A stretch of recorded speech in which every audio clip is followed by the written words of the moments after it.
justice for resource.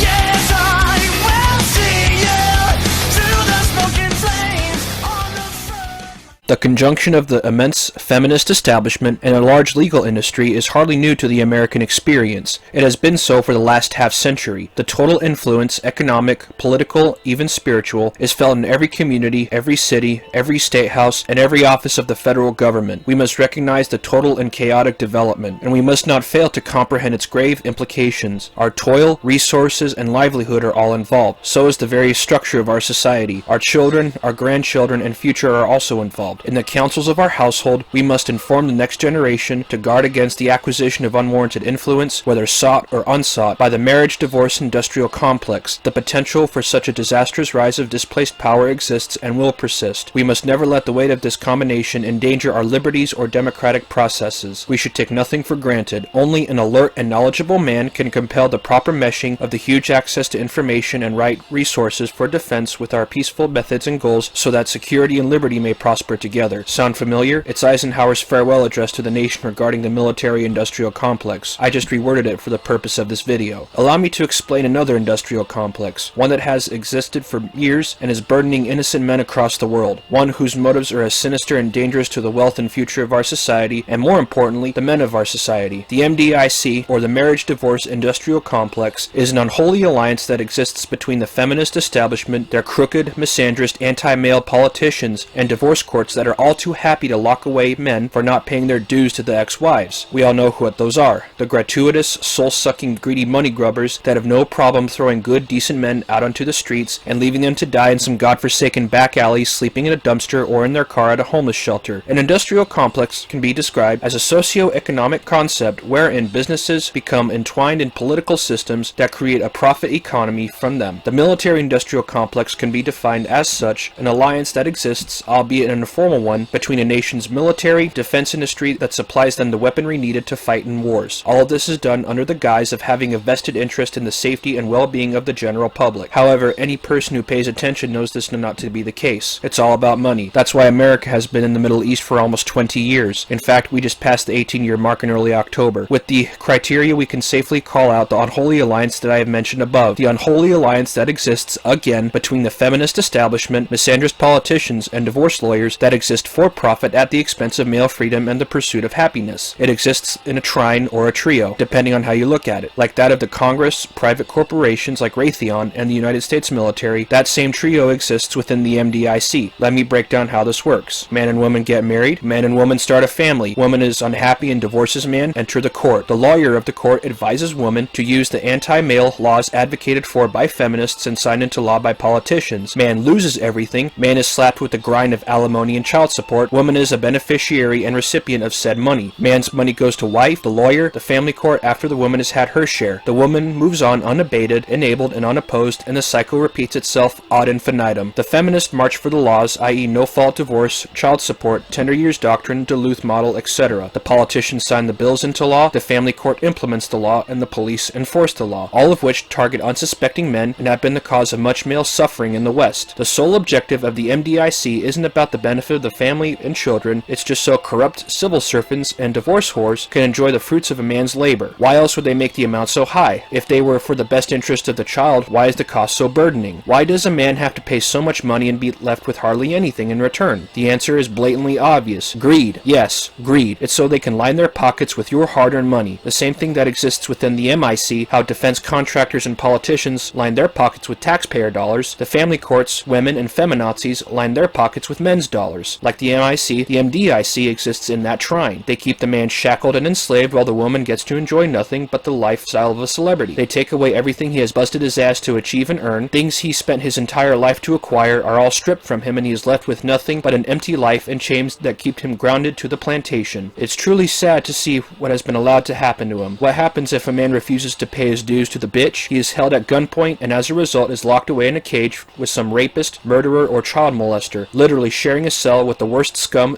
this world has ever created, never knowing if he'll be the next victim or if he'll ever get to see the light of day again. It's all just unbridled attempt of society showing its contempt for the very men that have built and maintained it for decades. The feminist establishment has done a successful job of creating a system that caters to the iniquities and desires of the every woman, the average, everyday Jane Does and Jill Schmoes, and not just the neon-haired she-devils that comprise the extremist arm of the third wave. The feminist establishment has crafted the MDIC for the sole purpose, not of women's equality, or so that they can have the vast opportunities presented to them. Its sole purpose has been, and always will be, for the subjugation and control of men. If you have any doubts about the existence, or if you think I am lying in any way, read up on other industrial complexes like the military and prison, look up how they shred the constitutional rights that our founding fathers died for, passing laws like the Patriot Act that grossly undermine America's founding documents, and look up how family courts, feminists, and politicians have passed laws like no-fault divorce or the Child Support Act, and you will notice the shocking similarities between them. Don't even bother trying to change it or even use reason. Like the Terminator, they can't be bargained with, they can't be reasoned with, they don't feel pity or remorse, and they will not stop until they achieve their objective. You can walk away from this and live out your life in peace, or you can go down that road and become privy to MDIC exploitation. That's all I have for now. Thanks for listening. Don't forget to like, share, and subscribe, and donate to my Patreon for more content. Link will be in the descriptions below. Thank you.